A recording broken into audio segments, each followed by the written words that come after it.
डोंबिवली स्टेशनच्या वोडाफोन गॅलरीच्या समोर द्वारका हॉटेलच्या समोर श्रद्धा मी असा विचार करतोय की यार आपण दोघांनी लग्न करायला पाहिजे. तू मला प्रपोज करतोयस.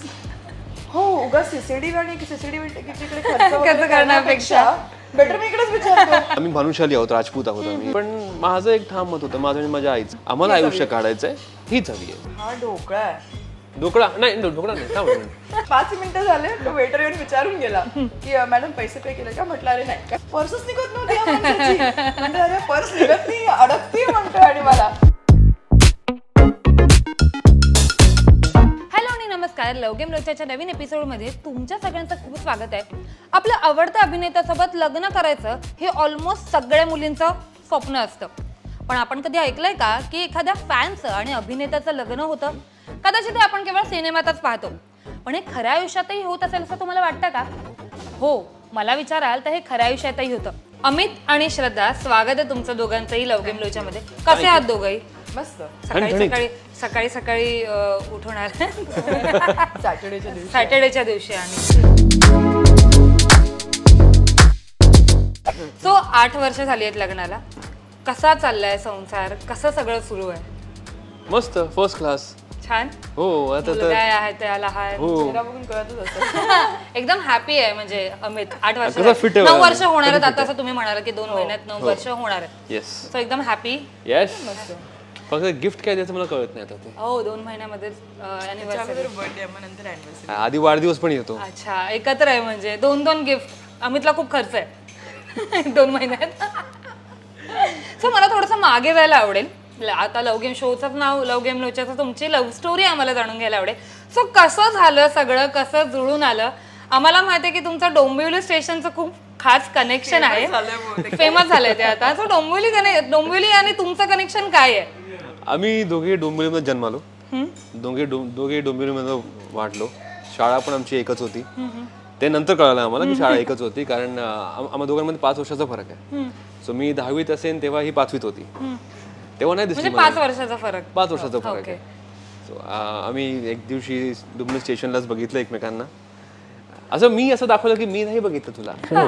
ओके, म्हणजे तुला माहिती होतं की ती तुला ओळखते और समथिंग? नाही, मला माहित होतं तुम्हाला. तेव्हा तू अभिनेता होता, राईट? हो, म्हणजे बऱ्यापैकी ओळख. 2014 साली. 2014 साली तेव्हा माझं विवाहबंधन ही झालं होतं. त्यानंतर काल्या तस्मै नमः, त्यानंतर स्मिता ठाकरेंचा एक शो केला आम्ही स्टारचा. त्यानंतर विवाहबंधन पण झाला, जल्लोष सुवर्णयुगाचा पण झाला होता. सो त्यानंतर आम्ही भेटलो पहिल्यांदा आणि हिने मला बघितलं, मी पण हिला बघितलं. चांगली दिसते कोणी, मला असं दाखवलं नाही, मी ओळखत नाही. त्याने या दृष्टीने बघितलं कोणतरी फॅन माझ्याकडे बघते. अच्छा, म्हणजे तू फॅन होती त्याची? हा, असं म्हणायला हरकत नाही. ओके, म्हणजे अमित बघायला गेलं तर श्रद्धाला पटवण्यासाठी तुला एक ऍक्टर बनावं लागलं, राईट? थोडंफार. स्टेशनला मी जेव्हा त्याला बघितलं होतं तेव्हा आम्ही फर्स्ट क्लास कंपार्टमेंटच्या इकडे, तो जेंट्स कंपार्टमेंटच्या इकडे होता, मी लेडीज कंपार्टमेंट. आम्ही आमच्या कंपार्टमेंट्समध्ये चढलो आणि मला ठाण्याला उतरायचं होतं. ह्याला कुठेतरी पुढे उतरायचं होतं. मी चाललो होतो एअरपोर्टला. ओके, पण आम्ही ट्रेननीच प्रवास करायचो. आम्ही ट्रेनमध्ये एकमेकांना, ते फर्स्ट क्लास कंपार्टमेंटच्या मध्ये ती एक जाळीसारखी असतात, आम्ही एकमेकांना बघू शकतो. त्यामुळे कंटिन्युअसली आम्ही बघत होतो एकमेकांकडे. मग मी ठाण्याला उतरले. त्याच्यानंतर मला त्याचं नाव नाही माहिती, पण मनोज आणि वाऱ्याचं मला याचं नाव सिद्धार्थ होतं एवढं मला लक्षात. मला सर्च कशाने करायचं, मग मी गुगलवरती टाकलं सिद्धार्थ फ्रॉम मनोज आणि वाऱ्याचं. ओके, पण तरी मला कुठे नाव नाही सापडलं. तो दिसत होता, नाव सापडलं नाही. मग मी घरी आल्यानंतर माझ्या भावाला विचारलं, सिद्धार्थच आहे. म्हणजे सगळ्यांना सिद्धार्थ म्हणूनच तो ओळखीचा होता, तुझं खरं नाव कोणाला माहिती नव्हतं जास्त? मोस्ट ऑफ माहित नव्हतं. ओके.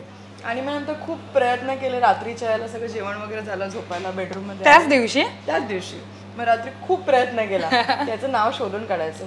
1-2 तासानंतर कळालं ना अमित भानुशाली. ओके. मग त्याला फेसबुक वरती ऍड केलं. हा कुठेतरी ट्रॅव्हल करत होता अहमदाबाद. मी गुजरातला होतो, अहमदाबादला होतो मी. माझ्या मते मी रात्री 1 वाजता त्याला काहीतरी फेसबुक वरती मेसेज टाकला असेल.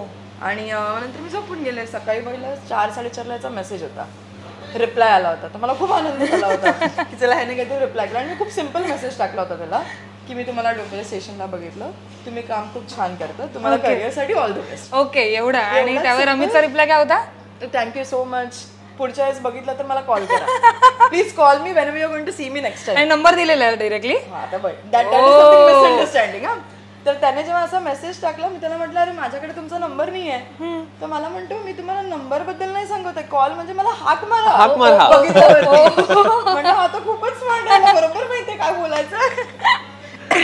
मग त्यावेळेला आमचे नंबर्स एक्सचेंज झाले फर्स्ट टाइम. त्या दिवशीच खूप बोललो आम्ही रात्रीच. अच्छा रात्रीच. हो कारण मी मंदिराच्या इथे होतो एका फंक्शन मध्ये, सो टेंट मध्ये राहत होतो तिथे. सो झोप अशी पण मला येत नव्हती, मच्छर चावत होते आणि ते सगळं चालू होतं तिथे. म्हणलं आपण बोलूया चला आहे. तर आम्ही खूप बोललो त्या दिवशी. त्यानंतर जेव्हा मुंबईत आलो मी, तू एक रॅन्डम मुलगी म्हणून बोललास की ठीक आहे चल एखादी मुलगी मला भाव देते तर आपण भाव देऊया, छान आहे दिसायला, काय आपण बोलूया चल ना याच्याशी काय होतोय. आणि सेन्सिबल मुलगी मेन तर जे असतं ना की बरेच असतात जेव्हा मेसेज येतात की एक वाईब येतात आपल्याला, बोलतानाच आपल्याला कळतं की समोरचा माणूस किती सेन्सिबल आहे आणि किती तो चांगला आहे. त्याचं एक सेन्सिबिलिटीचा एक वाईब येत होतं मला की आपण बोलूया चला शांतपणे याच्याशी. बोललो आम्ही छान. त्यानंतर बहुतेक 3-4 दिवसांनी भेटलो आम्ही. मी मुंबईत आलो त्यानंतर पहिल्यांदा भेटण्यासाठी अप्रोच तेही डोंबिवली स्टेशनलाच भेटलो आम्ही. पहिल्यांदा. म्हणजे आम्ही असं डिसाईड नाही केलं की डिनरला वगैरे भेटायचं. तर कुठेतरी जायचं होतं मला कामासाठी, ह्यालाही जायचं होतं. आम्ही म्हणलं ठीक आहे स्टेशनला फक्त पुन्हा एकदा हात दाखवून जाऊ. तर आम्ही स्टेशनला जेव्हा भेटलो आम्ही दोघेही कन्फ्युज, हात मिळवायचा आहे की हक करायचं आहे की साईड हक करायचं हे माहिती नाही आम्हाला. असं हाय वाली फिलिंग आली तुला जेव्हा अमितने असं हाय केलं? नाही असं नाही, मला काही अगदी असं काही नाही झालेलं. पण हा आय वॉज ओव्हरवेल्म्ड. ठीक आहे कुठल्या तरी एका सेलिब्रिटीला समोरून भेटणं झालेलं आहे. पण मी खूप घाबरलेले होते, म्हणजे काय बोलायचं, हात थंड पडलेले होते. मग ह्याने समोरून हँडशेक केला तर मग हा मला म्हणतो तुझे हात एवढे थंड का पडलेत. म्हटलं मला ऍक्च्युली टेन्शन आलंय, आपण एक काम करूया आता आपण आपापल्या वाटेला निघून जाऊया. आणि मग ऍक्च्युली आम्ही निघून गेलो. फक्त हँडशेक केला आणि त्याला म्हटलं आपण नंतर पुन्हा कधीतरी भेटू आणि आम्ही निघून गेलो. पण मी ऐकलं की तुम्ही दोघे जण एका सोसायटीमध्ये पण राहत होतात. सोसायटी जवळपास ऍक्च्युली हा असं 2-3 सोसायटी सोडून राहत होतो, म्हणजे कॉलनी एरिया एकच होता. अच्छा पण कधी तेव्हा पण बघण्यात आलं नाही? एकच सोसायटी होती ना, गावदेवी आणि जोशी. हा म्हणजे गावदेवी आपले गुप्ते रोडवाली. म्हणजे झालं असं की जर ही सोसायटी माझी आहे, ही सोसायटी हिची आहे, मध्ये आमची शाळा. ओके असं होतं. इथून मी निघालो की शाळा, इथून ही निघाली की शाळा. मला कधीच माहिती नव्हतं हा तिकडे राहत होता. ओके मलाही माहित नव्हतं ही तिथे राहत होती. तुला कसं माहिती असेल? तुला कसं माहिती असणार, तू मोठा ऍक्टर, तू तिला बघितलं पण नव्हतं. नाही मला आम्ही रिलेशनशिप मध्ये आलो, काही काळ गेला हा रिलेशनशिपचा. त्यानंतर हिने मला सांगितलं की तू माझ्या वडिलांना ओळखतोस. आणि मला धक्काच बसला 2 मिनिटं. आईला म्हणजे मारबीर खाणार आहे मी आता, हे काय कोण आहे वडील? त्याने फोटो दाखवला. म्हणलं हो यांना ओळखतो. कारण जेव्हा मनोधान करायचो तेव्हा हिचे वडील त्यांनी मला ओळखलं होतं. आणि हे त्या बिल्डिंग मध्ये 4th फ्लोअरवरती राहायचे. हे विंडो मध्ये होते सगळे आणि खूप लांब होतं. सो मला चेहरा दिसला नाही कोणाचाही. आणि तू किचन मधून बघत होती बहुतेक, बेडरूम मधून बघत होती. ही एकटीच बेडरूम मध्ये होती, तिथे मी बघितलंच नाही. हॉलच्या बाल्कनी मध्ये उभे होते ह्याला हाय करायला. आणि मी आधीपासूनच खूप घाबरत होते. मी ह्याला बेडरूम मधून बघितलं होतं हळूच, ह्याने मला बघितलं नव्हतं. मी ह्याला म्हटलं अरे माझे बाबा तुला ओळखतात, म्हणजे तू भेटलास. आणि त्याच वेळेला नाही त्याच्यानंतर बऱ्याच वेळेला त्या दोघांचं बोलणं झालं. ओके. मग आधी मला माहिती होतं हे दोघे ओळखतात, मला आधी काही सांगितलं नव्हतं. मग नंतर याला म्हटलं की अरे तुला माझ्या बाबांचा फोटो दाखवते, तू 100% ओळखतोस. मग फोटो दाखवल्यानंतर अरे मी तर यांना ओळखतो, तू यांना कशी ओळखते? म्हटलं अरे माझी. सो ओव्हरऑल रिलेशनशिप फेसबुकमुळे सुरू झालं. पहिलं प्रपोज कोणी केलं होतं? प्रपोज असं केलंच नाही ना कधी, फक्त लग्नात डायरेक्टली विचारलं. हा लग्नासाठीच विचारलं. ऑफिशियली असं रिलेशनशिप मध्ये प्रपोजल असं आमचं नाही. कारण आमचं रिलेशन जर सांगायला गेलं तर जेमतेम 15 दिवस रिलेशन होतं असंच. मग त्यानंतर डायरेक्ट लग्नाला प्रपोज केलं. लग्नासाठी प्रपोज केलं, लग्न लगेच नाही झालं. लग्नासाठी प्रपोज केलं डायरेक्टली 15 दिवसातच. ओके. सो आता प्रेम म्हटलं की आपल्याला म्हणजे प्रेम असं होतं की येस ही व्यक्ती माझ्यासाठी राईट आहे आणि मला हिच्याच बरोबर लग्न करायचं. सो ते कधी घडलं की बाबा येस अमित श्रद्धा परफेक्ट आहे माझ्यासाठी, मला हिच्याशीच लग्न करायचं? श्रद्धाकडनं आपण ऐकूया. श्रद्धा स्वतः तुझ्याकडून ऐकायला. माझी स्टोरी मस्त फिल्मी आहे पुढे. मी जेव्हा अमितला पहिल्यांदा आम्ही डेटवरती गेलो होतो तर मला असं वाटलं होतं डेटवरती नॉट डेट असं डिनरसाठी आम्ही ठाण्याला आपण प्लॅन केलं होतं जायचं. बरोबर आपण इथे गेलो होतो ना विवियानामध्ये. तर तिकडे आम्ही प्लॅन केलं होतं. आणि मला असं वाटलं की सेलिब्रिटी म्हटल्यावर ह्याला खूप मोठं रेस्टॉरंट किंवा हायफाय गोष्टीची सवय असेल. म्हटलं काय खाईल, इंडियन पण खायची ना माहिती, नंतर वेळ मेक्सिकन चायनीज वगैरे असं काहीतरी खायचं. आणि मला त्यातलं काही कळत नाही कारण की आपण खूप सिम्पल ह्याच्यामध्ये राहिलोय. मग आम्ही रेस्टॉरंटमध्ये गेलो, त्याला विचारलं काय हवं तुला, काही चालेल असं काही नाही आहे. म्हटलं बरं ठीक आहे. मग मेन्यू वगैरे ऑर्डर केला आणि ज्या पद्धतीने तो माझ्याशी बोलत होता, नॉर्मल, म्हणजे it was a completely normal talk. शूटच्या गोष्टी नाही, काही नाही, माझे विचार, माझ्या करिअरबद्दल, how much I am serious about my career, मला पुढे काय करायचं आहे. आणि तो ज्या सपोर्टिव्ह वेने माझ्याशी बोलत होता, म्हणजे ती गोष्ट मला कुठेतरी वाटली की नाही यार, सेलिब्रिटी सुद्धा कुठेतरी दे आर ह्युमन बिंग्स, म्हणजे ते सुद्धा आपल्यासारखा विचार करू शकतात. मग त्याच्यानंतर मग मला असं वाटलं की नाही, maybe he is the right guy. आणि माझ्या घरी तसे माझ्या लग्नासाठी शोधत होते. ओके. मग म्हटलं की ठीक आहे, थोडासा मी एक वेळ देते, अजून थोडंसं ओळखते त्याला आणि त्याची इंडस्ट्री समजून घेते. ओके. कारण की ही इंडस्ट्री अशी आहे की तो उद्या जण, कारण की आपण बघतो मीडिया, म्हणजे बाहेर सोशल मीडिया प्लॅटफॉर्म्स म्हणा, प्रत्येक ठिकाणी खूप काही चर्चा असते त्या लोकांची. सो किती मी त्याच्यावरती विश्वास ठेवू शकते त्या गोष्टीवरती, ह्याच्यापेक्षा त्या गोष्टींवरती मी किती विश्वास ठेवू शकते आणि इन्फ्लुएन्स किती होऊ शकते. So that is my on this thing also. त्याच्यामध्ये मी कम्फर्टेबल आहे का आणि ते मी बेअर करू शकते की नाही. ओके. मग काळांतराने मग त्यांनी मला त्या कम्फर्ट झोन मध्ये आणलं. ओके. म्हणजे त्यावेळेला आम्हाला हेही माहिती नव्हतं की आम्ही ऍक्च्युअली एकमेकांना पसंत करतोय. पण ते ऑटोमॅटिकली तसे डिस्कशन होत गेले आमचे. आणि हे सगळं घडलं 15 दिवसात. फक्त 15 दिवसात. ओके. तुझी फिल्मी स्टोरी काय आहे? तू बोललास की माझी तर फिल्मी स्टोरी आहे. जेव्हा आमची मैत्री झाली तेव्हाच माझ्या आईचं ऑपरेशन झालं. Okay. So she was admitted. तेव्हा ही आली होती हॉस्पिटलमध्ये भेटायला. तेव्हा माझ्या मावशी, आजी सगळेच होते आणि शी वॉज द ओनली गर्ल जी आली हॉस्पिटलमध्ये आईंना बघायला. म्हणजे आजपर्यंत घरी नाही, आज माझ्या घरी मैत्रिणी खूप यायच्यात घरी. सो ते सगळेच बघले, मला विचारतात कोण म्हणलं शांत ठेवा, मैत्रिणी काहीच नाही आहे मैत्रिणी. आईना डिस्चार्ज मिळालं, आई घरी आली, त्यानंतर परत ही आली. She use to work in HDFC bank at that time. So ती जॉब नंतर ती आली परत आईना भेटायला, गप्पा माराया दोघांनी बसून. मी एकटा किचनमध्ये की बेडरूममध्ये बसलोय, मला कोणी बोलवत पण नाही तिथे गप्प्यांमध्ये, हे दोघे बसलेत. सो जेव्हा ही जायला निघाली, कारण ही माझ्या घरापासून जवळपास आय थिंक 10 मिनिटाच्या अंतरावर राहायची, तेव्हा म्हणलं चल मी तुला ड्रॉप करतो घरी, बाईक काढतो. आई उभी होती समोर आणि ते नॉर्मल होतं माझ्यासाठी. ही म्हणाली नाही अमित, बाईक नाही, हे ते सगळेच ओळखतात आपल्याला, उगाच गैरसमज होईल, नाही मी जाते चालत माझं. आणि ही गेली. मग आई मला म्हणाली की अशीच सून हवी आहे मला. म्हणलं करेक्ट, हीच येईल.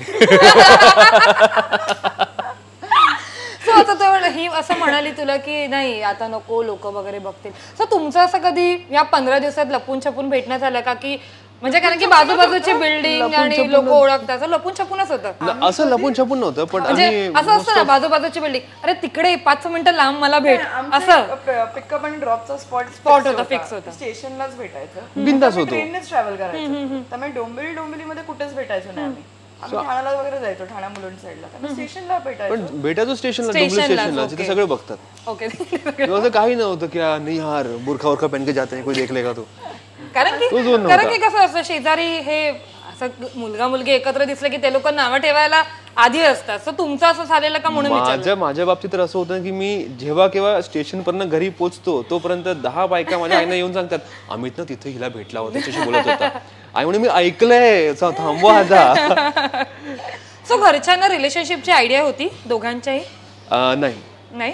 मग कसं म्हणजे आता लग्नाबद्दलच प्रपोज तू आय गेस रिक्षा स्टँडवर केलं होतं तिला. सो ते कसं झालं होतं? आम्ही ऍक्च्युली विचित्र प्रपोज होता एक. ह्याच्या मित्रांना भेटायला म्हणून स्टेशनच्या साईडला, स्टेशनच्याच ऑपोजिट बिल्डिंग मध्ये त्याचा मित्र राहतो, तर त्याच्या इकडे आम्ही त्याला भेटायला म्हणून गेलो.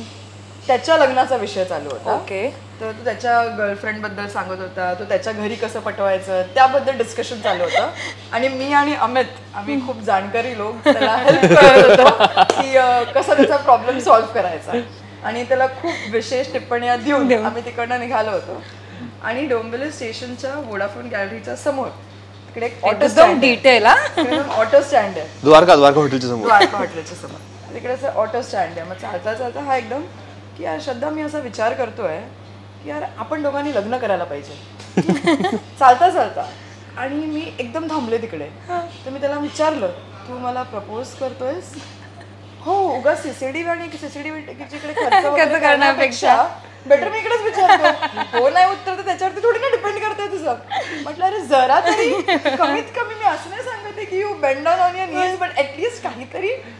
नाही आपण खर्च नको करूया, आपण थेट मुद्द्यावरती घेऊया, लग्न करायचं की नाही करायचं. म्हटलं हे तू दादागिरी करून विचारतोय सर मला. So that was his actual proposal. पण अमित ते कसं ठरवलंस की येस आता हिला विचारूया की नको विचारूया रिक्षा स्टँडवर मित्राला सल्ले देऊन झाल्यानंतर? जसं तू आधी मला म्हणालीस की एक किस्सा माझा फेमस आहे. मी जेव्हा गेलो होतो फर्स्ट डेट वरती तेव्हा बिल हिने पे केलं होतं. मी फक्त ऍक्टिंग करतो, अरे पर्स निघत नाही खिशामधनं, अरे पर्स निघत नाही, अशी ऍक्टिंग करत होतो. सो मी त्या बाबतीत खूप कंजूस टाईपचा माणूस आहे. सो माझं असं होतं की यार मी इतकं मोठं ग्रँड काहीतरी करेन जे फिल्मी करतात, वाईनचा ग्लास आतमध्ये हिऱ्याची अंगठी आणि मग ते प्रपोज.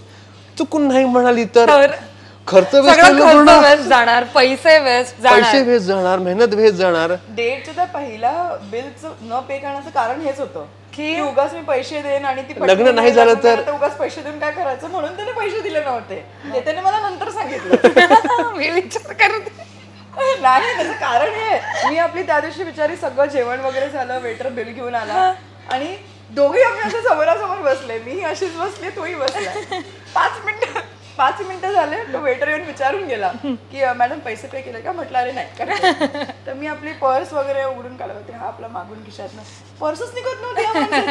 म्हणलं अरे पर्स निघत नाही, अडकती म्हणतोय. आणि मला पर्स म्हणलं ठीक आहे हरकत नाही. मी आपलं काढलं ठेवलं, मी जास्त विचार नाही केला.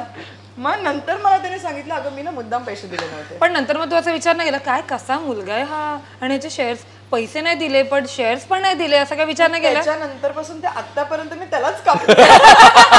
मग बरोबर आहे. पहिल्या डेटला तिने पैसे दिले, आता आयुष्यभर अमितला कापायचंय. पुढचं 8 वर्ष मलाच कापते. सो घरच्यांना आयडिया नव्हती असं तुम्ही म्हणालात, पण गुजराती आणि मराठी कॉम्बिनेशन कसं जुळलं? घरी काही विरोध वगैरे झाला का? खूप असे फिल्मी ड्रामा सगळं काही झालं त्याच्यामध्ये, ऍक्शन क्लायमॅक्स सगळं. काय झालं होतं? पण पहिल्या आधी असं झालं की आता हा माझ्या बाबांना ओळखतो, मग आधी मैत्री, इव्हेंच्युअली मैत्री झाली बाबांची. पहिले पुन्हा ओळख रिक्रिएट झाली. म्हणजे आमच्या इथे ह्याचे बाबा एक शॉप मध्ये होते. सो मी तिथे गेलो, कशा आहात तुम्ही, ओळख करून घेतलीस? तू इथे आलास बेटा? म्हणलं हो सहज, म्हणलं जात होतो तुम्हाला भेटतो. मला काय तब्येत, मग मस्त तब्येत. म्हणलं हो. अरे तुमचा फोन नंबर नाही माझ्याकडे, फोन नंबर द्या ना जरा. मग 2 दिवसानंतर पुन्हा अशी 2-3दा फेरी मारली. भेट करून घेतलीस तू सासऱ्यांबरोबर? मग फोनवर बोलायचो त्यांच्यासोबत. पटवण्यासाठी सासऱ्यांना फोन करायचा अमित. मग पहिला टार्गेट म्हणजे बाबा पटवण्यासाठी. मग नंतर हळूहळू बाबांना विचारायला काही कळालं नाही, ते आपल्या त्या फ्लो मध्ये होते. आणि मग त्यांनी डिसाईड केलं आमच्याकडे एक फंक्शन होतं, फॅमिली फंक्शन. तर बारसं होतं माझ्या भावाच्या मुलाचं, तर ह्याला बोलवण्यात आलं तिकडे. हा पण आला तिकडे, मग सगळ्यांशी म्हणजे आता अमित बाबांचा फ्रेंड झालेला, मग बाबांनीच इन्व्हाइट केलं. मग असं करत भरपूर ते फॅमिली फंक्शन, फॅमिली डिनर साठी वगैरे इन्व्हॉल्व्ह व्हायला लागलं. मग बाबा खूप खुश होते याच्यावरती.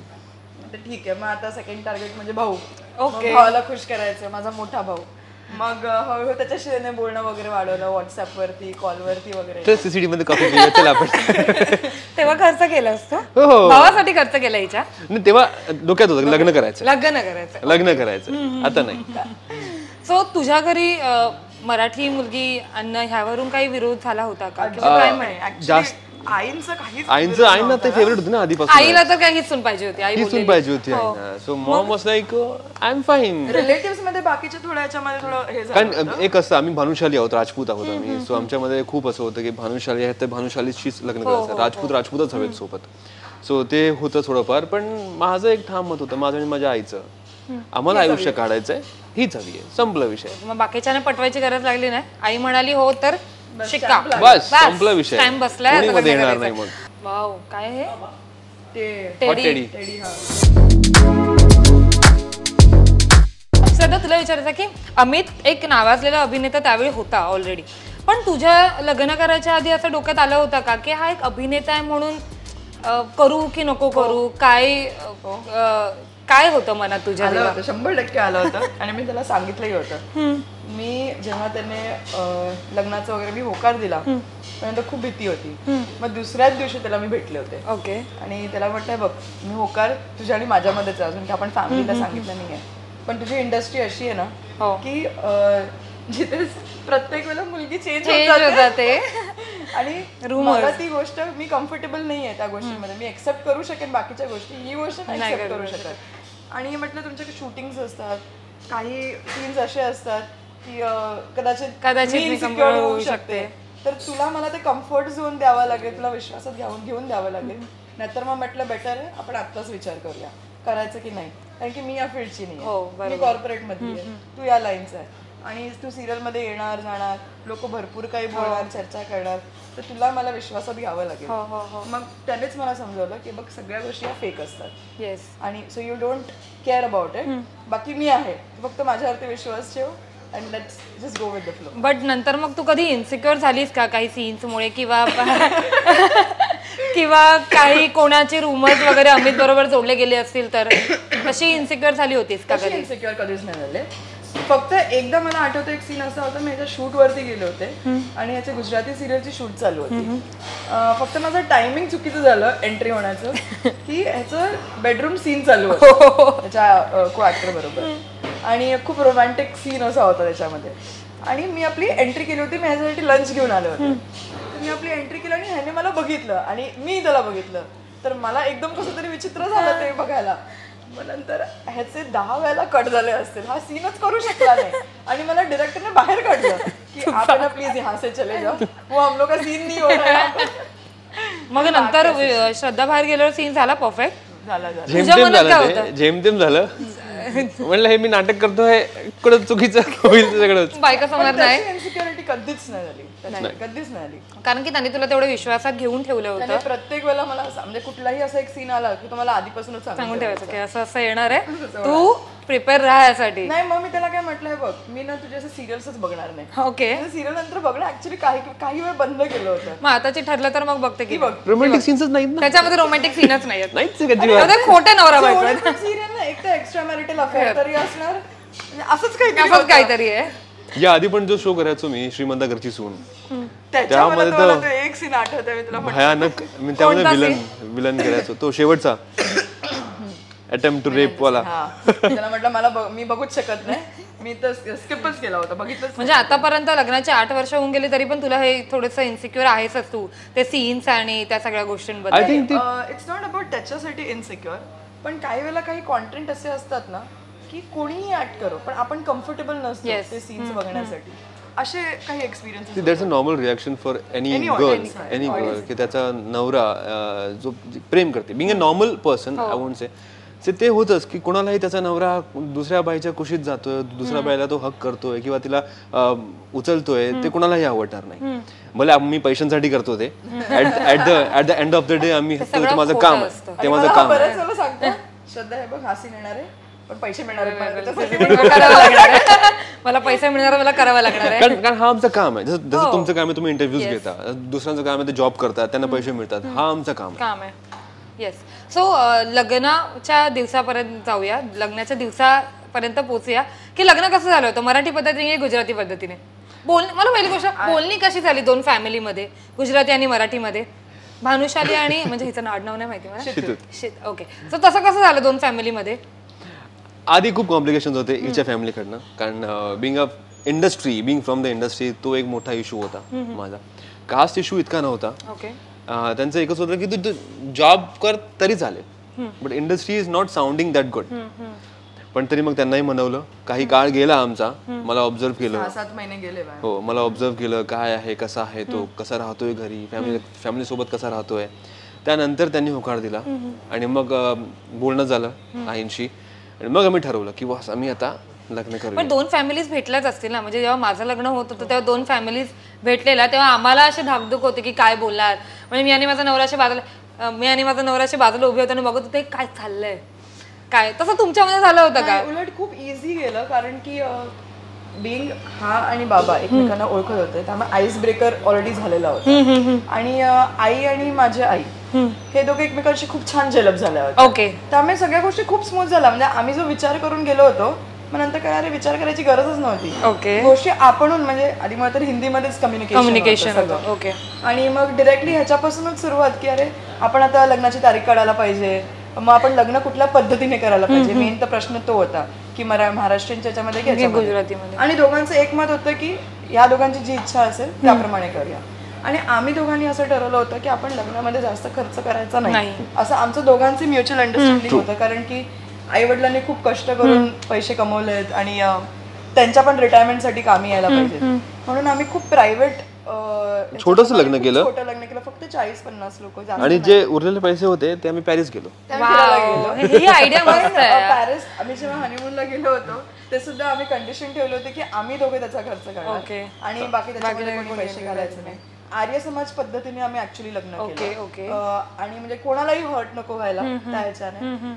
आणि त्याच्यानंतर आम्ही फक्त एक छोटंसं फॅमिली गेट टुगेदर, छोटंसं पार्टी, जे फॅमिली मेंबर्स आहेत सगळेच तुम्ही. ही आयडिया मस्त आहे. ही आयडिया खूप छान आहे की लग्नाचा खर्च वाचवा आणि हनीमूनला मोठा खर्च करा, फिरायला जा. सो श्रद्धा, की एखाद्या गुजराती फॅमिलीमध्ये एंटर करतेस, एक सून म्हणून एंटर करते, सो काही धाकधूक होती का तेव्हा? खूप होती. कारण की कसा पहिला दिवस होता सासरचा? एक तर कसं कल्चर पूर्ण वेगळं असतं आणि मी अशी मुलगी होती की जिने कधी असं म्हणजे आमच्याकडे कांदा लसूण खात नाही. ओके. ठीक आहे. आणि माझ्या घरी माहेरी आम्ही कांदा सगळं खातो. मला पहिले तर त्याच गोष्टीची खूप भीती होती. नंतर महाराष्ट्र लोकांमध्ये कांदा लसूण. घरी जेव्हा पहिल्या दिवशी आले तेव्हा आईने मला सरळ फक्त एवढंच सांगितलं होतं, तुझं घर आहे, तुला जे करायचं ते तू कर. ओके. तुला जे हवंय ते तू खा, तुला जे करायचं तू कर. तुला समजा तुझ्याकडनं काही गोष्टी होत नसतील तर आपण त्याप्रमाणे सपोर्ट सिस्टम ठेवूया. आपण असं काही नाही की तू किचन मध्ये जायलाच पाहिजे, तुला कधीच जायचं नाही किचन, तू कधीच जाऊ नकोस, काही हरकत नाहीये. आणि त्या फर्स्ट डे पासून सपोर्टिव्ह होत्या. म्हणजे असं नाही की आमच्या गुजराती पद्धतीचंच जेवण हवंय. तर जेव्हा मी पहिल्यांदा ट्राय करायला जायचे किचन मध्ये, थोडंफार जेवण आधीपासून बनवता येत होतं. मग जेव्हा मी पहिल्यांदा ट्राय करायला गेले तेव्हा आईनी मला ऍक्च्युली बऱ्याच गोष्टी शिकवल्या की बघ तू हे असं केलंस ना तर अशा पद्धतीने छान होऊ शकतं थ्रू आउट. कारण की हा तर दिवसभर जायचा कामावरती. मी पहिले 15 दिवस सुट्टी घेतली होती. 15 दिवस कंटिन्युअस त्या माझ्या बरोबर होत्या आणि थ्रू आउट ते 15 दिवसांनी एवढं मला कम्फर्ट झोन वरती आणलं की त्या दिवसापासून ते आतापर्यंत मला असं माहेरी जावं असं कधीच वाटलं नाही, कधीच वाटलं नाही. असा फिलिंग म्हणजे आई माझी आता असंच म्हणते की तू माझा मुलगा नाही, माझी मुलगी आहे, तू निघ बाहेर. तुमचं जावई आहे. तुमचा जावई. तुला हिच्या माहेरी कशी ट्रीटमेंट मिळते? जावई म्हणजे खूप स्पेशल असतो सासरच्या लोकांसाठी. मग तुझं कसं तिकडे पाहुणचार होतो? अरे सॉलिड. जेव्हा मी गावाला पण जातो तेव्हा घरी बसल्यावर गाव इकट्ठा होतो पूर्ण. अरे जावई बाबू आलेत. अरे वा. त्या ज्या वेळेला अमित घरी आला तर आमच्या दोघांची आवड निवड थोडी ऑपोजिट आहे. त्यामुळे हा जर घरी आला तर माझ्या आवडीचं काहीही होत नाही, काहीही नाही, सगळं ह्याच्या आवडीचं. आणि शेवटी मी वैतागते. म्हणजे माझ्या सासऱ्याला आणि मला आम्हा दोघांना कलाकंद खूप आवडतो. ओके. सो जेव्हा केव्हा आम्ही जातो तेव्हा एक आम्ही घेऊन जातो नाही तर ते घेऊन येतात. सो आम्ही दोघे बसून कलाकंद खातो मस्त. दोघे ना, दादा, हा बाबा आणि दादा, तिघांची एक टीम होऊन जाते. त्यानंतर आमचा परत एक कॉमन आहे तो आईस्क्रीम. असे मोठे मोठे लाद्या आणतो आईस्क्रीमचे आणि बसतो खायला. ती पण तुझ्या सासरी जर त्याचे लाड होतं तर त्याच्या सासरी तुझे लाड होतात. तू आणि आई एक टीम असाल आय गेस. तू आणि सासू. हा फुलेला मी एकटा करतो. सेम. तुझ्याकडे त्यांच्याकडे सेम, दोघांकडे सेम सेम होते. आता एक पार्टनर आलाय माझ्या टीम मध्ये. सो श्रद्धा, अमितला तर मराठी येतच, आम्ही खूप ऐकतोय त्याचं सिरियल मध्ये वगैरे मराठी. तुला गुजराती येतं का? शिकलीस का 8 वर्षात?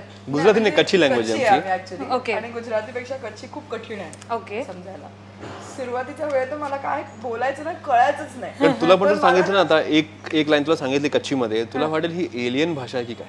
म्हणजे मी रात्री त्याला विचारायचे तुम्ही माझ्याबद्दल काहीतरी वाईट बोलताय? खरंच मला असं मी सेफ्टी बोलत म्हणजे मला एवढं हे व्हायचं. मग म्हणायचं की अगं नाही आम्ही हे बोललोय. ओके. तू अर्थ काही वेगळा काढू नकोस. ठीक आहे. नवीन तुला असं काय वाईट फील होत असेल ना की अरे यार हे तर ह्यांच्या लँग्वेज मध्ये बोलता मला काहीच कळत नाहीये? उलट काही झालं ना, काही गोष्टी अंधारात असल्या पण आता झालंय, आता याला सगळं कळतो. आता हिला सगळं 8 वर्षात कळालं. तू शिकली की म्हणजे बोलायला शिकली की कळायला लागलं? आईने ऍक्च्युली खूप प्रयत्न केले होते मला शिकवायचे, तर थोडाफार त्यांना सक्सेस मिळाला. त्याच्यानंतर ऑफिसच्या कामामध्ये मला वेळ नाही मिळाला. आता ऍक्च्युली रिधानमुळे ना मी थोडं थोडं थोडं थोडं बोलायला शिकते. म्हणजे आता तू म्हणास की तुझ्या टीम मध्ये आहे छोटा रिदान, सो तो गुजरातीमध्ये बोलतो की मराठीमध्ये बोलतो? 5 भाषा बोलतो. तो कच्छी बोलतो, तो हिंदी बोलतो, मराठी बोलतो, इंग्लिश बोलतो, गुजराती पण बोलतो. अरे वा वा वा. सो मला श्रद्धा तुला एक टास्क द्यायचा आहे, त्याला गुजरातीमध्ये प्रपोज करून दाखव. ते तर मला येणारच नाही. तूच मला सांग काय बोलायचं, मी तुला बोलेन. बोल अमित. अरे बापरे, कच्छी मध्ये यार खूप कठीण आहे. कच्छी मध्ये लोकांनाच नाही कळेल. तर एक काम कर, तू कच्छी मध्ये कर, मी मराठी मध्ये करते. हा हे बरोबर आहे, तसंही चालेल. आता काय श्रद्धा तो गच प्रेम करिया तो आणि एडो हुआ कि तू मुझे लाइफ में आवी है तेवा त्यार थी हैवर्स हुई मैं मुझे लाइफ आखी बदलाई हुई है, सारी थी हुई है. सो तू साथ यहाँ करनी है.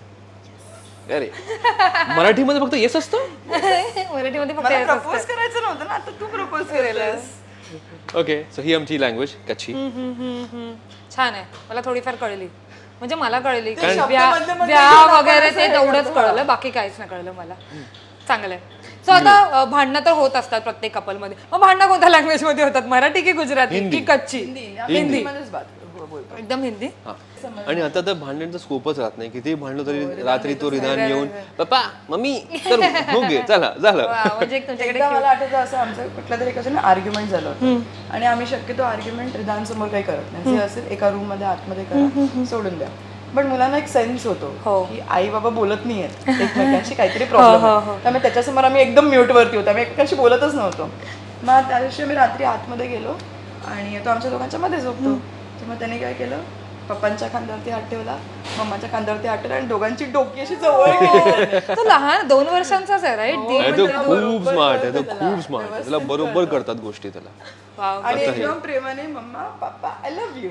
वाव किती क्यूट. आधी जर तो झोपलेला असतो आणि मी निघून जातो शूटसाठी, आणि जेव्हा तो झोपलेला असतो तेव्हा मी येतो परत घरी. सो कधी असं होतं की माझं कॉल टाइम थोडं जरा उशिरा आहे, सो मी घरी आलो, त्याने मला बघितलं की बाबा आहेत, आई असो बाबा असो, दोघांनी जेव्हा ते दोघे ड्रेसअप होतात ती ऑफिसला जायला की मी शूटला जायला, त्याचं एकच काम, पप्पा मला उचल, बाबा जाणार आहेत उचल मला. जर कॉल टाइम 8 वाजता असेल तर ठीक आहे, हा निघून जातो. पण ह्याचा जर कॉल टाइम 8च्या नंतर असेल तर त्याला मी आणि आईने सांगून ठेवलं, जर कॉल टाइम 10चा असू दे, 9चा असू दे, 12चा असू दे, 8 असं घराच्या बाहेर पडतो. का तो जाऊनच देत सोडतच की तो अजिबात सोडत नाही. अजिबात सोडत. तो डॅडीज बॉय आहे. आता पण आम्ही आलोय ना, आता पण ते आमच्या घरी एक मेड मी फोन केला तेव्हा आवाज येत होता त्याचा.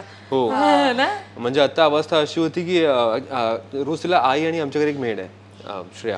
सो तो 10 दिवसाचा होता, 10-15 दिवसाचा, तेव्हापासून ती सांभाळते त्याला छोटीला. सो ती टॉवेल घेऊन अशी उभी होती, आई खेळत होती आणि अशी आम्ही लपून छुपून असे खालून निघालो बाहेर. बेचारा किती क्यूट. सो आपण आता गेम कडे वळूया. आपण एक गेम खेळणार आहोत तुमच्यासोबत. So how well do you know each other, असा नॉर्मल गेम आहे. अजिबात नाही, हरलो.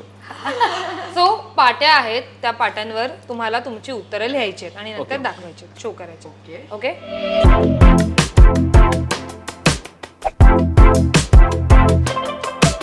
सो एकच प्रश्न असेल, त्याची उत्तरं तुम्ही एकमेकांची लिहायची. ओके. ओके. पहिला प्रश्न आहे, डोंबिवलीतला आवडता फूड अड्डा.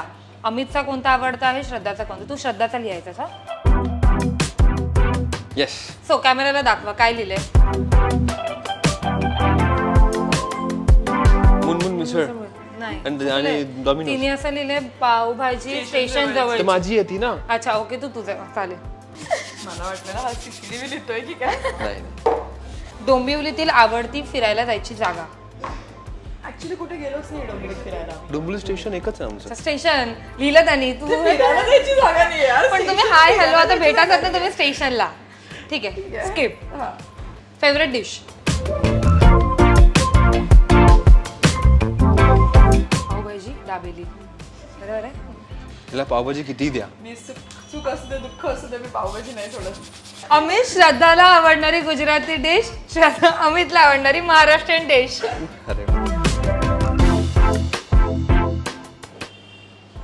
गोडा मसाला आणि खिचडी असं लिहिले. गोडा मसाला ढोकला अँड कच्चे दाबेली. कच्ची दाबेली. कच्ची दाबेली.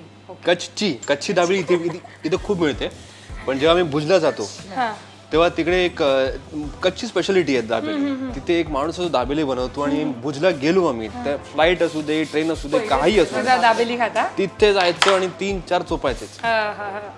आवडता चित्रपट?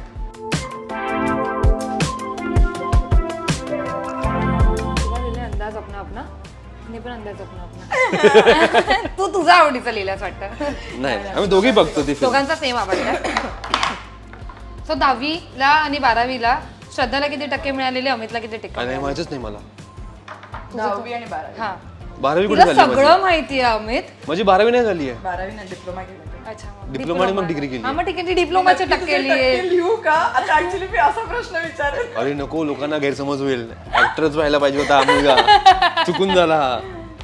10वी आणि 12वी आहे तुझ्यासाठी. हा, माझ्यासाठी फक्त तू डिप्लोमा केलास त्यामुळे तुझं काउंटच नाही होत.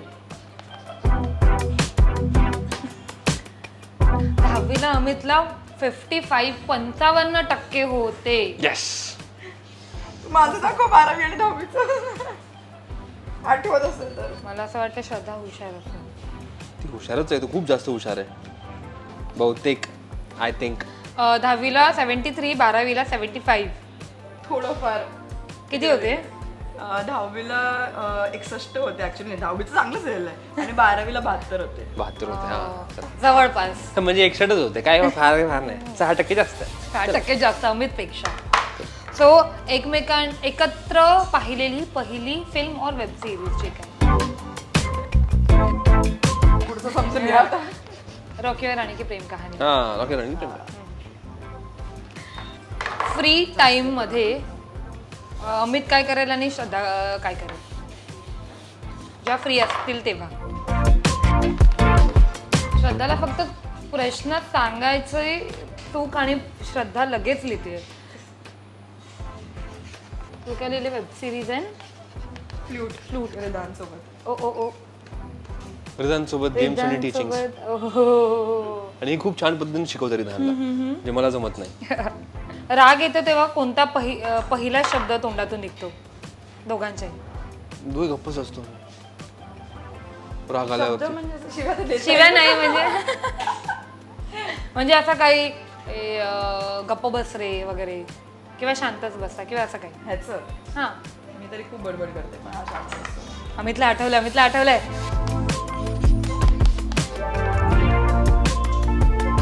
बस आणि ऐक. बस आणि ऐक असं श्रद्धा म्हणते. ऑपोजिट आहे माझं. असं की भांडण झालं ना, समोर बस, बोल, ऐक आणि सॉल्व्ह कर, कम्युनिकेट कर. माझं बोलतच नाही. भांडण झालं की मला त्याची खूप भीती वाटते त्या गोष्टीची. आणि मग अचानक शांत होतो. मी आपोआप शांत होतो. मी आपोआप सोडून देतो गोष्टी.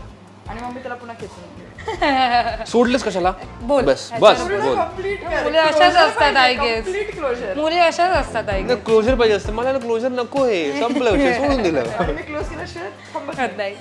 एकमेकांच्या कझिन्सची नावं?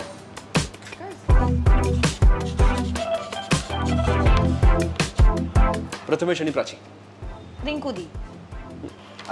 डेटवर जाण्यासाठी कोणतं प्लेस आवडतं? गोवा आणि तिची साथ. कॉम्बिनेशन छान झालं. गोवा आणि तिची, म्हणजे गोव्याला जायला तिची साथ पाहिजे, सो गोव्याला जाऊया. शेवटचा प्रश्न, तुमच्या दोघांची एक कॉमन सवय? श्रद्धाने लिहिले रिदानसोबत खेळणे. प्रेम रिदान.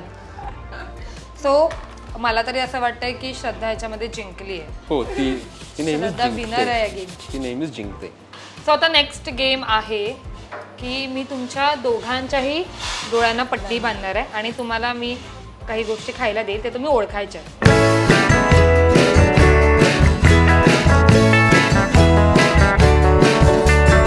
सो मी तुम्हाला एक एक पदार्थ भरवणार आहे दोघांना. सो तो तुम्ही ओळखायचा आहे. Okay okay. फ्राय केलेलं आहे आणि वांग्याचं आहे काय? नाही. अमित अमित पूर्ण खाऊन सांगणार आहेस? अमितला पूर्ण दिलं नाही, अमितने घेतलं माझ्याकडून. बटाटा आहेत का? बटाटा स्लाइस बारीक काप आहे ना? बटाटा स्लाइस आहे. येस, अमित जिंकलेला. साली सकट वाटतंय. Okay, next. हे वांग्याचं आहे. वांगा स्लाइस. अमित श्रद्धाला फॉलो करतो आहे, त्याला नाही माहिती हे काय आहे, त्याने खाल्लंही नाहीये तो असा. नाही मी आज धृतराष्ट्र स्पर्श करून ओळखतो. अमितचा 1 पॉइंट, श्रद्धाचा 1 पॉइंट ठीक आहे. झालेला आहे. आलूवडी काय नाही, हा ढोकळा आहे. श्रद्धा इज राईट. ढोकळा खाऊ शकत नाहीये पण हात लावून सांग. ढोकळा ओके, तू काय अमित, तुझं उत्तर काय आहे? ढोकळा नाही, ढोकळा नाही. थांब. हे वडी आहे, वडी. कसली वडी? अरे कसली वडी सांगू मी. अरे हम लोग मुठिया बनाते ना घर में, तशी वडी आहे ही. मला ते नाव सांगता येत नाही त्या वडीचं काय ते. कोथिंबीर वडी वगैरे का? कोथिंबीर वडी टाइप्स. ओके, बरोबर आहे अमित तुझं. हो. सो 2 नाही, ह्याचे 2 पॉइंट, ह्याचे 2 पॉइंट, 2 पॉइंट झालेले आहेत. So next is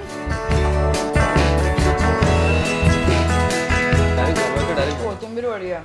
he aloo vadi आहे. ही काय आलूवडी? मी फर्स्ट आहे का? ही आलूवडी आहे. अमित खातच नाहीये. अरे ओळखायचं ना फक्त. मी आता भरवते.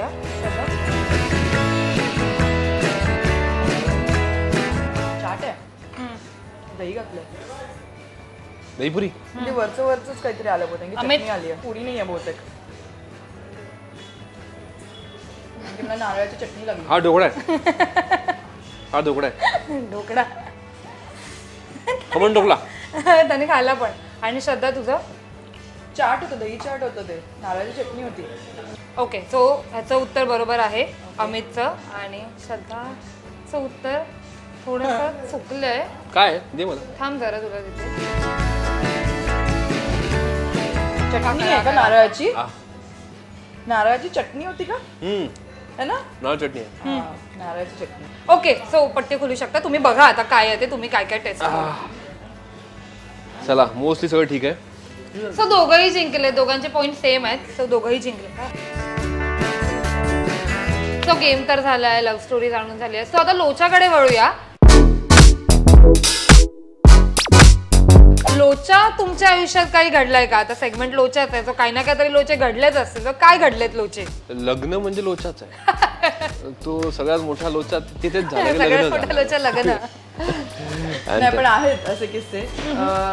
प्रिसाइजली प्रेग्नन्सीच्या वेळेसचं आठवतं मला.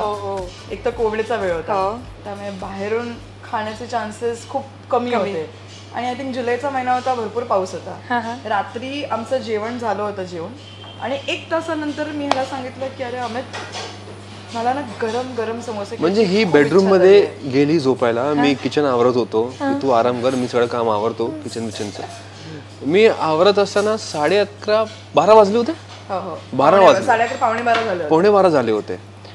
ही आली आणि मला म्हणे अमित ऐक ना. म्हणलं काय झालं का?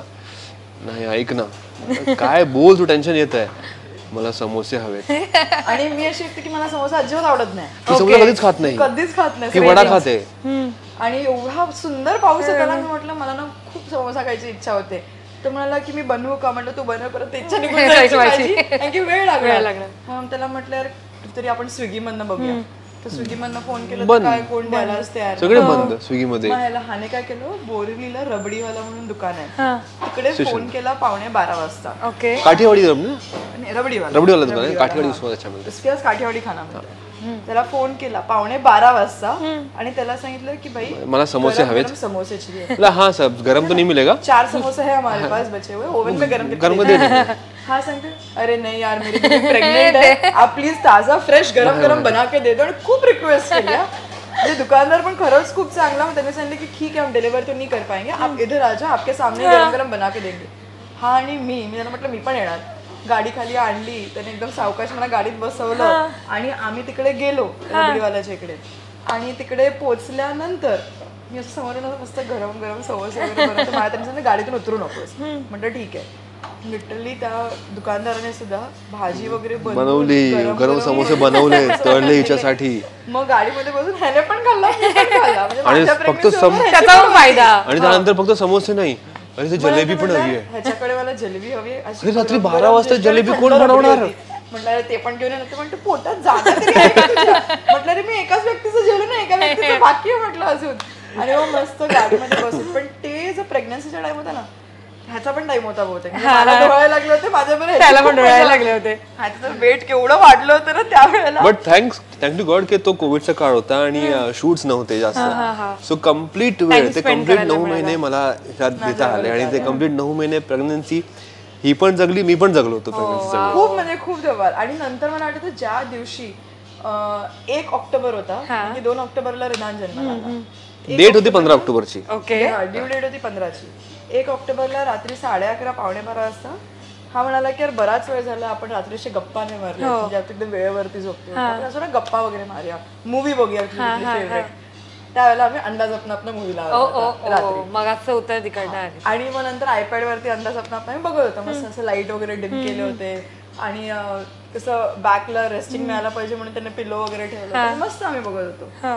आणि नंतर किती 2:30-3 वाजले असतील. हा म्हणाला की चल आपण झोपूया. म्हटलं ठीक आहे हरकत नाही. आम्ही झोपलो आणि 15-20 मिनिटच झाली असतील. हा अमित म्हणजे ना हा आडवा पडला ना दुसऱ्या मिनिटाला झोपतो आणि मला झोप यायला खूप वेळ लागते. तर 15-20 मिनिटं झाली म्हटलं मला ना एकदम असं पेन वगैरे व्हायला लागलं. मग मी उठले म्हटलं जरा थोडं वॉक करूया आपण. वॉक केलं. अर्धा तासानंतर मला काहीतरी अनयुज्युअल वाटलं आणि थोडं जास्त पेन ट्रिगर व्हायला लागलं. तर मी ह्याला उठवलं म्हणजे माझा पाऊण तास झाला असेल उठवलं. म्हटलं अमित मला असं वाटतंय मला ना त्रास होतोय आपल्याला हॉस्पिटलला जायला पाहिजे. अगं नाही का तुला असं अधूनमधून दुखतं. आपण 15 तारीख आहे तारीख 15 ना बघ 1 तासानंतर बघ पुन्हा दुखलं तर मला सांग. मी म्हटलं अरे झोप इम्पॉर्टंट. म्हणजे ठीक आहे बहुतेक त्याला खूपच झोप येते. म्हणजे ठीक आहे कदाचित मलाच असं वाटत असेल मेंटली. पुन्हा आपल्या फेऱ्या मी लिटरली अर्धा 1 तास नुसतं फेऱ्याच मारत होते. म्हटलं म्युझिक करते थोडं मेडिटेशनला बसते. तर मेडिटेशनला पण लक्ष लागत नव्हतं. खूप पेन व्हायला लागलं होतं. आई झोपल्या होत्या म्हटलं आईंची झोपमोड कशी करायची. मग नंतर हे चालू झालं असेल 3 वाजल्यापासून. ओके सकाळी 7 वाजेपर्यंत मी केलं बेर. बापरे 7 वाजता याला उठवलं तुला यायचं तर आणि मी लिटरली बॅग घेतली आणि मी दरवाजापाशी उभे राहिले. हा म्हणतो एकटी कुठे चालली. म्हटलं मी कॅब बुक करते तू ये नाही तर नको येऊस मी एकटी जातो म्हटलं तिकडे. मग शेवटी हा धावत पळत आला. मग तिकडे आम्ही पोचलो आणि पोचल्यानंतर मग जवळजवळ 16-17 तास लेबर पेन वगैरे झालं आणि मग सी सेक्शन झाल्यानंतर हा आतमध्ये होता. सी सेक्शन युजली घेत नाही पण मी खूप रिक्वेस्ट केली होती कारण की ऑलरेडी पूर्ण प्रेग्नन्सीमध्ये कोविड कारणामुळे सोनोग्राफीसाठी एकदाही त्याला आतमध्ये येऊन दिलं म्हणजे मी एकटीच आतमध्ये जायचे एकटीच बाहेर यायचे. म्हटलं या फेजला तरी कमीत कमी त्याला माझ्या बरोबर असू दे. मग डॉक्टरने सांगितलं की घाबरायला नको कुठल्याच्या. मग थोडंसं त्याला लांब ठेवलं होतं कारण की त्यांचं तिथेच होतं तुझ्याकडे उभं राहून अगदी जवळ नव्हतास ना. अगदी डॉक्टरने दाखवलं मला हे बघ चाकू आता मी कापतोय आता मी पहिला चिरा मारतोय. तेव्हापासून पूर्ण पॅक करेपर्यंत मी तिथेच उभा होतो. आणि सगळं गेल्यानंतर ते डॉक्टर ह्याला सांगतात कधी जर बायको तुझ्याशी भांडली तर तिला सरळ सांगायचं तुला बघ मी इन अँड आउट व्यवस्थित ओळखतोय. डॉक्टरांनी सल्ले दिले. आणि खूप मजेशीर किस्सा असा होता की मी युजली स्पेक्स वापरते आणि माझा पॉवर खूप जास्त आहे. 9 महिन्याला मी कॉन्टॅक्ट लेन्सेस वापरते. आता डिलिव्हरीच्या वेळेला आपण काय चष्मा जाणार नाही आतमध्ये. तर ह्याला रिदानला बाहेर काढायची वेळ आली होती. तर सगळे पिडियाट्रिशियन वगैरे सगळे होते तिकडे आणि सगळे डॉक्टर अरे 9 झाले अरे चला चला बाहेर काढतोय. आणि मग ह्याला रेडी राहा तुम्ही बाळाला आम्ही बाहेर काढतोय. बाळाला बाहेर काढलं आणि असं थोडं लांब होतं आणि मला लांबचं दिसत नाही. तर मी म्हटलं मला दिसत नाही जरा तरी जवळ काढा. की आमच्याकडे वेळ नाही जवळ घेऊन त्याला आपल्याला आम्हाला न्यायचंय आणि असंच नेलं. म्हटलं अरे मला दिसलंच नाही बाळ माझं. हा म्हणाला मी चष्मा घेऊन आणि